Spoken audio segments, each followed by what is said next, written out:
ಅಯ್ಯೋ ಮೇಡಮ್, ನಾನು ಕಾಂಗ್ರೆಸ್ ಅವ್ರ ಬಗ್ಗೆ ಇದ್ರ ಬಗ್ಗೆ ಅಲ್ಲ, ನನ್ನ ಪಬ್ಲಿಕ್ ಜನ ಬಗ್ಗೆ ಮಾತಾಡಿ. ಯಾಕಂದರೆ ನಾನು ಪೊಲಿಟಿಕಲಲ್ಲಿ ಇಲ್ಲ, ಅರ್ಥ ಆಯ್ತಾ? ನಾನು ಯಾರ ಬಗ್ಗೆ ಯಾಕಂದರೆ ಈ ಪಕ್ಷದಿಂದ ಆ ಪಕ್ಷಕ್ಕೆ ಹೋಗ್ತಾರೆ, ಆ ಪಕ್ಷದಿಂದ ಈ ಪಕ್ಷಕ್ಕೆ ಬರ್ತಾರೆ. 3 ಕೊಟ್ಟರೆ ನಿನ್ನ ಕಡೆ, 6 ಕೊಟ್ಟರೆ ಅವ್ರ ಕಡೆ. ಅರ್ಥ ಆಯ್ತಾ ಮೇಡಮ್? ಆ ಥರ ಇರುವಾಗ ನಾನು ಯಾಕೆ ಪಕ್ಷ ಅವ್ರು ನಾನು ಮಾತಾಡ್ತಾ ಇರೋದು ಒಂದು ಜೆಂಟಲ್ಮ್ಯಾನ್ಶಿಪ್ಪಲ್ಲಿ ಮಾತಾಡ್ತಾ ಇದ್ದೀನಿ. ಏನೇನು ಮಾಡಿದ್ದಾರೆ ನಮ್ಮವ್ರು ಅಳಬರು ತಪ್ಪು, ಅರ್ಥ ಆಯ್ತಾ ಮೇಡಮ್? ಅದ್ರ ಬಗ್ಗೆ ಎಲ್ಲ ರೆಟಿಫಿಕೇಷನ್ ಒಂದು ಮನುಷ್ಯ ಮಾಡ್ತಾ ಇದ್ದಾನಲ್ಲ, ಓವರ್ ನೈಟ್ ಮಾಡಿಬಿಡೋಕ್ಕಾಗುತ್ತಾ? 1947ಇಂದ ಕೆಡಿಸ್ಕೊಂಬಂದಿದ್ದಾರೆ ಇವರು, ಅರ್ಥ ಆಯ್ತು? ಮಾಡಿರೋದೆಲ್ಲ ತಪ್ಪು ಕೆಲಸಗಳೇ, ಅರ್ಥ ಆಯ್ತಾ? ಇವಾಗ ಮೋದಿ ಬಂದುಬಿಟ್ಟು ಓವರ್ ನೈಟ್ ತಿರ್ಗಿಸ್ಬಿಡು ಅಂತ ಹೇಳಿದ್ರೆ ಅದೇನು ಮೇಡಮ್ ಹೇಳಿ? ತಿರ್ಗ್ಸೋಕ್ಕಾಗುತ್ತಾ ಆ ಥರ? It takes its own time. ಅದಕ್ಕೋಸ್ಕರ ಎಲ್ಲರೂ ಮಾಡಬೇಕು ಮೇಡಮ್, ಎಲ್ಲರೂ ಮಾಡಬೇಕು, ಎಲ್ಲರೂ ಮಾಡಬೇಕು. ಅವರಿಂದ ಎಲ್ಲ ಒಳ್ಳೇದಾಗಿದೆ.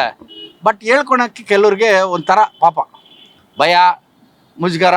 ಅವರೆಲ್ಲ ಆ ಥರ ಟೈಅಪ್ ಆಗಿರ್ತಾರೆ. ನಾವು ಯಾರ ಹತ್ರ ಟೈಅಪ್ ಆಗಿಲ್ಲ, ಅರ್ಥ ಆಯ್ತಾ ಮೇಡಮ್? ನಾವು ಯಾರ ಹತ್ರ ಟೈಅಪ್ ಆಗಿಲ್ಲ. ನಾವು ಟೈಅಪ್ ಆಗಿರೋದು ಮಾಡೋದು ದೇವ್ರಿಗೊಬ್ರಿಗೆ ಭಯ ಬೀಳೋದು, ನಾವು ಯಾರಿಗೂ ಭಯ ಬೀಳೋದಿಲ್ಲ.